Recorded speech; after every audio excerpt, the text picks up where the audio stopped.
Hi guys, just out and about with him. Good old Alfie. Up, up. Yeah, good boy. Sun's coming out now. Really nice. Still windy and cold, but the sun's out. Yeah, 31 days now sober.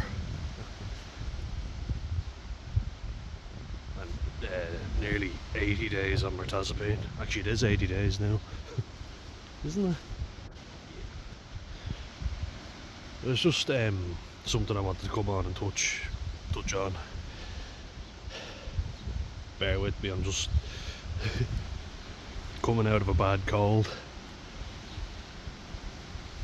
Only started the job, so I didn't want to take any time off, but we'll see. It keeps coming and going and the weather's getting quite damp. But what I wanted to talk about was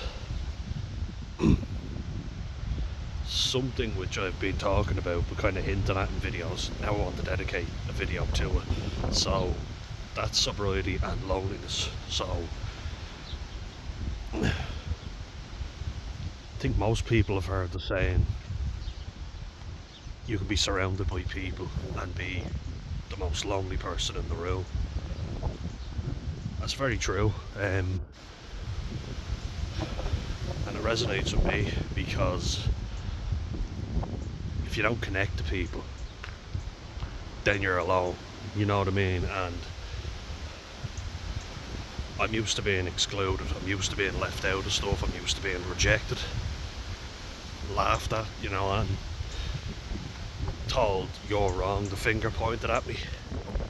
I like that analogy I did with a counsellor before in Dublin, you know, and he had lived life experience, you know, he'd been an electrician, an alcoholic, and gone through an awful lot. And then he decided, fuck this, I need to do something different. And he decided he'd train as a counsellor, and he works with a lot of people now in the north inner city with addiction, which I think is great because a lot of people need it, that's for sure, especially around that area. If anyone's ever been, you'll see that it's rife with addiction. But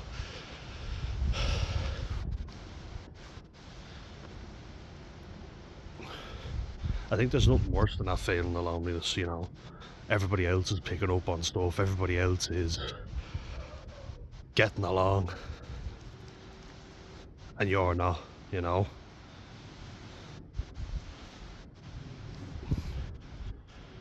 Everybody's in on something and you're not. Supposed friends, you know, are in on jokes against you and you're always the odd one out. It used to always happen to me, you know, where I'd say something back, something funny, you know, like they'd be making really inappropriate jokes, but then I'd say something inappropriate back to kind of show them how ridiculous they were being, and they'd kind of laugh at me and look at me as if I'm the weirdo.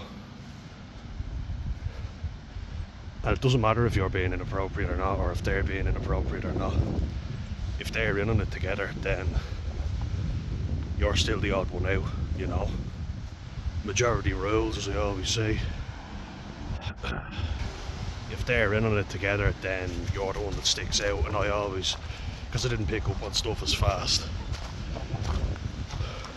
lots of people used me as the butt of the jokes, but acted like I was the one in the wrong for getting a bit angry. And that's very lonely. So then, when it happens to you all the time, drinking is the best thing to block that out. My mum's very good at saying stuff, you know, like, oh, just cut them out or just ditch them, you know, or just leave them.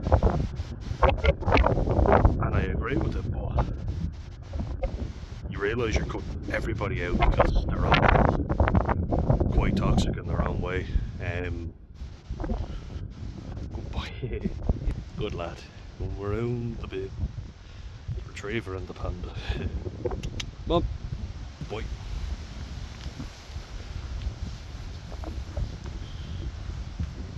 You know, and you get to see people's true colours. Like, I could send a load of Snapchats to someone of me on a night out pretending to have a good time. Not really having a good time, but just a lot of times I did it because I wanted to show people that I'm out and about, you know. Off we go. Yeah. Come on. Let's go. Come on, let's go. But you want to show everyone you're having the best time of your life. That's what we're all doing. And we're the generation that have grown up with social media. He is not coming. Gonna go home? Let's go. Come on, let's keep going. Will I get you some blackberries? Yeah? Let's just see. You coming? Do you want to go home? Yeah, okay. He's the boss. Don't feel lonely when I have him, thankfully. But yeah, it is easy to block all that shit out when you have something that kills brain cells, numbs you, and you can't look foolish doing it. Everybody makes a fool of themselves when they're drinking, don't they? And that's the thing. And that's normal. You're one of the lads, you're one of the group.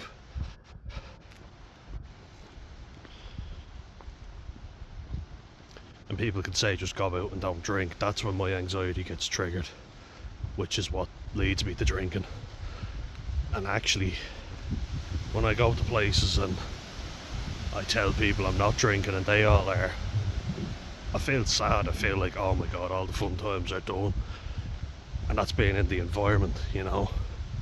Went to the Martello there with my mate Noel and his girlfriend. It was third wheeling. I was also sober and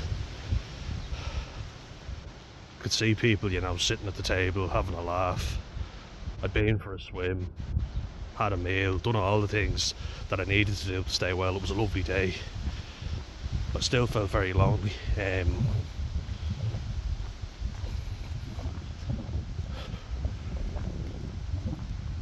A fella from Happens V2, Kevin O'Hara, said to me when I signed up for a course of his, he said he'd no business being in places like that anymore, and I feel the same for me. Now I was in Mickey Finn's in Red Cross, Wicklow, and it was lovely, you know, for my birthday. Had a lovely meal with my family, didn't drink anything. Didn't even get any alcohol, zero, just got a cup of coffee and a bit of water, that was it. And I did enjoy it, you know.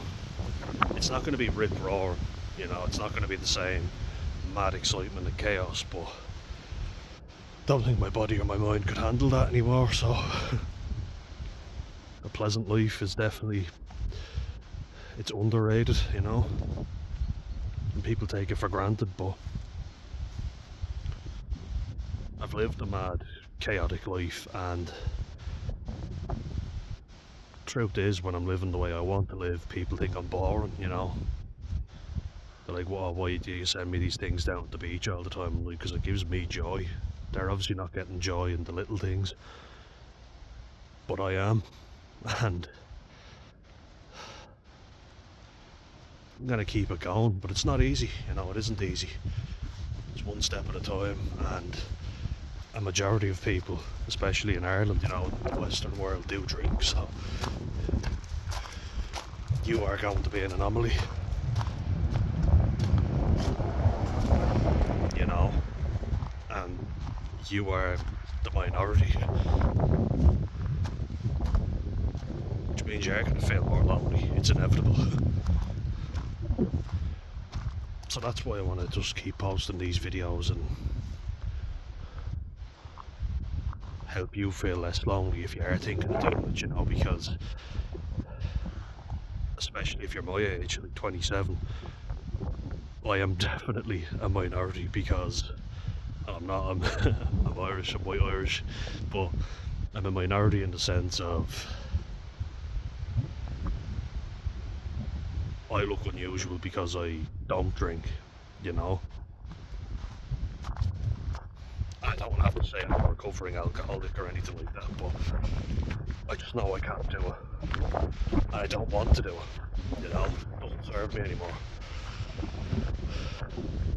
But we all have to fit in with the crowd. We all have to blend in. And as I say, the first time I was ever drunk was with my dad. So it's not as if I'd be frowned upon by family members for doing it. In fact, they ask why you aren't drinking or what's up with you. And I think it's great that you're able to do it. They commend you for it because it's unusual, but you will feel lonely because you're the minority. I just want to keep hammering that home.